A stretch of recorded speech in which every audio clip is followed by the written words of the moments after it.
ಗಂಗಣಪತಯೇ ನಮಃ. ಶ್ರೀ ಗುರುಭ್ಯೋ ನಮಃ. ಹರಿ ಓಂ. ನಮಸ್ಕಾರ. ಓಂ ಪರಮಾತ್ಮನೇ ನಮಃ. ಭಗವಂತ ಪರಮವಾದ ಶ್ರೇಷ್ಠವಾದ ಆತ್ಮಸ್ವರೂಪನಾಗಿದ್ದಾನೆ. ಭಗವಂತನ ಪ್ರತಿಯೊಂದು ನಾಮವೂ, ಪ್ರತಿಯೊಂದು ರೂಪವೂ, ಪ್ರತಿಯೊಂದು ಅವತಾರವೂ ಶ್ರೇಷ್ಠವಾಗಿದೆ. ಭಗವಂತನ ಪ್ರತಿಯೊಂದು ಗುಣದಲ್ಲಿ, ಕ್ರಿಯೆಯಲ್ಲಿ ಶ್ರೇಷ್ಠತೆ ಇದೆ. ಭಗವಂತ ದೋಷರಹಿತನಾಗಿದ್ದಾನೆ.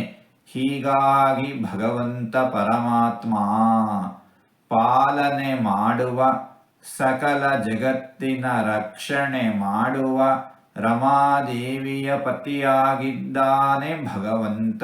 ಹೀಗಾಗಿ ಭಗವಂತ ಪರಮಾತ್ಮ ಉತ್ತಮವಾದ ಸ್ವಭಾವ, ಭಕ್ತಿ, ಜ್ಞಾನಗಳನ್ನು ಹೊಂದಿರುವ ಮುಮುಕ್ಷುಗಳನ್ನು ತನ್ನ ಲೋಕಕ್ಕೆ ಕರೆದುಕೊಳ್ಳುತ್ತಾನೆ ಭಗವಂತ. ಹೀಗಾಗಿ ಭಗವಂತ ಪರಮಾತ್ಮ. ಓಂ ಪರಮಾತ್ಮನೇ ನಮಃ. ಹೀಗೆ 4 ತೊದಲು ಮಾತುಗಳನ್ನು ಆಡಿದ್ದೇನೆ.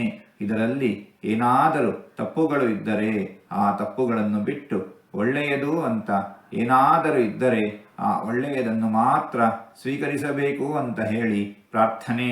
ಈ ನುಡಿಗಳನ್ನೆಲ್ಲ ಆಡಿಸಿದ ಭಗವಂತನಿಗೆ ಸರ್ವವೂ ಸಮರ್ಪಿತ. ಸರ್ವಂ ಶ್ರೀಕೃಷ್ಣಾರ್ಪಣಮಸ್ತು.